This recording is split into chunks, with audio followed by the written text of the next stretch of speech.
So about 6 years ago, the doctor said to me, you have fibromyalgia, which is doctor speak for you've got pain that we can't explain and we don't know how to fix it. So for me, that looks like headaches that start in my shoulders and they go all the way up the back of my head. They wrap around in the front of my face and into my jaw.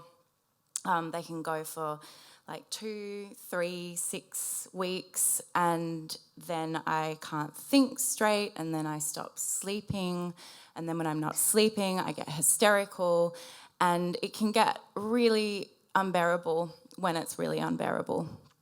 So I've tried everything to fix it. What have I done? I've done pills, more pills, tramadol injections. I've done chiro, physio, acupuncture. I've done cranial, sacral balancing, chakra alignment, and even ayahuasca. So if you don't already know, ayahuasca is a psychedelic plant medicine from South America. I'd heard that when people drink it in ceremonies, they can have some very powerful experiences, like people who are hooked on a drug and then they take a drug and then they're not needing to take drugs anymore, like they'll just suddenly not be addicted, or they'll just have epiphanies and completely turn their lives around. So that interested me. And I had a few friends who'd taken it, but I'm not cavalier about taking drugs. I like to do my research, so I did, and not the YouTube type. I read some books and listened to some podcasts, and I learned that it can get a little bit gnarly in ceremonies, like maybe the hallucinations are a little bit scary, or there's vomiting. People often vomit. I'm not a good vomiter. So you need a good guide. And I also learned that you don't necessarily have to go to South America to find that guide. I was able to ferret out a guide in my local community. So about a week before the ceremony, I go to meet my guide. Ayahuasca is not legal here, so I obviously can't tell you like who my guide was or like where I did it. I guess it's fair to say she looked like she could have been like a river or a moon or a leaf, like the kind of bathe your crystals in the sunlight type. So we'll call her River for the story. River had those sparkly eyes that gurus have, that see like right into you. And she was very experienced in administering plant medicine, so I felt like I could trust her. So she asked me, why did I want to sit with ayahuasca? The verb is to sit, not to do. And I told her about my pain, and I explained that it had really become an obsession for me to try to fix my pain. Like I spent all my spare time thinking about it. I was always researching, trying a new treatment, like what am I going to do next? What am I going to try next? And I said to her, like, maybe ayahuasca can fix it. And she just looked at me like she kind of knew something that I didn't know, and she was like, we'll see. So in the week leading up to the ceremony, I had a pounding headache, which wasn't unusual for me, but it was made worse because I had to give up coffee in that week. In the lead up to a ceremony, you're supposed to detox from like coffee, alcohol, sugar, salt, oil, no sex. You're supposed to be like as pure and clean as possible so that the medicine can do its best work. So I turn up on the day, it's late afternoon, wearing my ceremonial whites, and I've got an overnight bag because Aya ceremonies start late in the day, and it takes maybe 5 or 8 hours for the medicine to work, and then everyone just falls asleep. So there's about 8 of us women there, River, her assistant, and we all take our places around the edge of a simple room, and then River whips out this black raven's wing and starts doing a welcoming ritual. It was so macabre, but I just tried to take it all in, like no judgment, just receive, and then we chant, and then we set an intention. And my intention was just to receive what the medicine wanted to give me that night.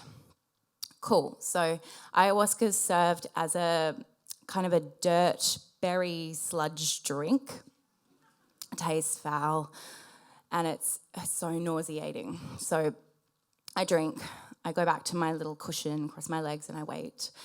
And around me, after about half an hour, some of the women start like drawing in the air, or they're having a conversation with someone who's not there, and I'm just like pounding head, nausea, but I just feel nothing. Actually, I feel jealous because I'm like, why is it happening for them? That's not happening for me.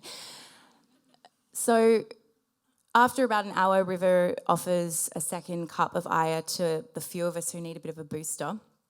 So I drink that back, and then I wait, and I've still got this pounding head, and I've got this increasing sense of nausea, but like just nothing. And now I'm starting to panic because I'm like, oh, I really need this to work. Like, this can't not work. I really need to feel something. That's what I'm here for. And I start to cry. So I'm having a little cry by myself, and then River whips out Harpe, which is like a black tobacco-ish substance that you snort through a pipe up your nose. And it's supposed to give you this deep grounding sensation, and River is like, it's very complementary with Aya. So I was like, I just want to feel something, so give it to me. So she lines me up with my first nostril, and the best way I can describe it is kind of, it sounds like, and then your skull blows off and stays on, like at the same time. And then my whole conscious space filled with this foggy gun smoke, and then boom, second nostril, skull blows off. And then suddenly I just felt so heavy, like heavier than gravity, and I crumpled over and I sank through the floor. And then this bellowing sob came out of me, and it was everything I felt about my pain. It was the frustration, the rage, the panic, the fear, the anguish. And it was too big for my body, and it just sobbed out of me until I was a black, snotty mess. Yeah, it literally makes you snot black. And then River pulled out another little plant medicine just to top us up. This one's called Annunga, and it's administered as an eye drop, and it stings like a mofo. And the second it hits your eye, you just flap around and blink your eyes like a maniac until it flushes out of your eyes and into your soul. And it's supposed to give you this like clarity of sight or insight, and like honestly for me it did fuck all, and I think it just made me cry more. So I'm like, and I got shit coming out of my nose, eyes, and River can see that I'm upset, so she comes over and she's like, do you want a third cup? And she's like, we don't usually do this, but so I follow her into the kitchen, and she's like, what's going on for you? And I was so teary, and I was like, I just feel like I'm trapped in my own pain body and overthinking mind, and I'm so panicked that the eye is not breaking me out of it like I thought it would, and it's not. And she kind of like looks at me and then thinks a bit, and then she just says really gently, you have to be the master of your own mind. And then she gives me the third cup, and then I drink. I go sit back down, another hour of like extreme nausea, and then it becomes like completely overwhelming, the nausea, and I crawl to the bathroom, slide onto the floor, and my whole body started shaking. It was like just under my skin, like my whole body tremoring just below my skin. It was kind of like full body pins and needles, and River and her assistant heard me hyperventilating in the bathroom and came and sat with me until I finally vomited it up, like this berry sludge puke, into a bucket. And I'm like, well, fucking finally something. Like, and then that was it. Yeah. And so I like went back to my little cushion and fell asleep.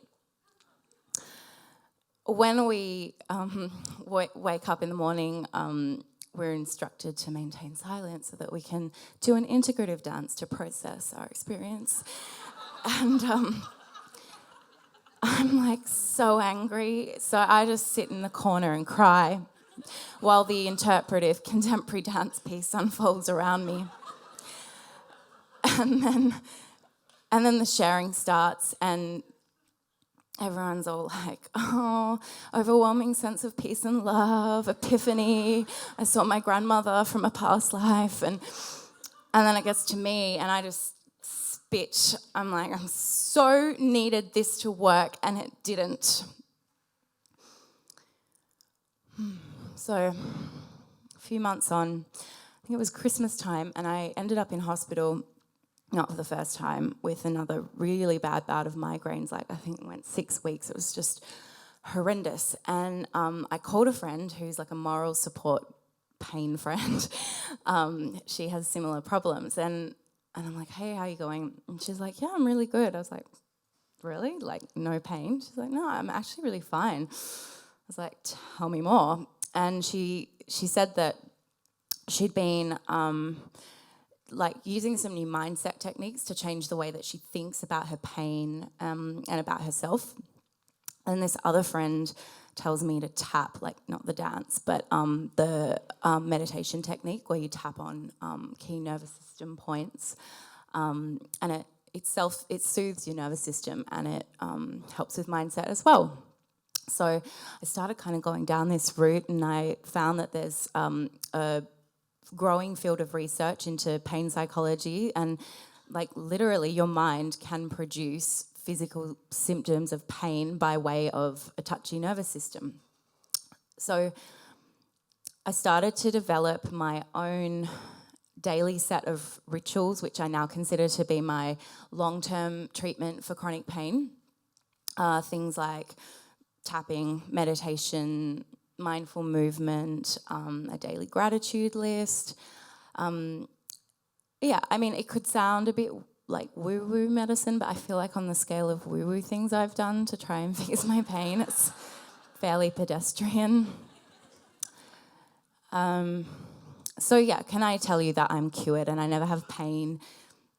No, I mean, I have good days, I have bad days. I think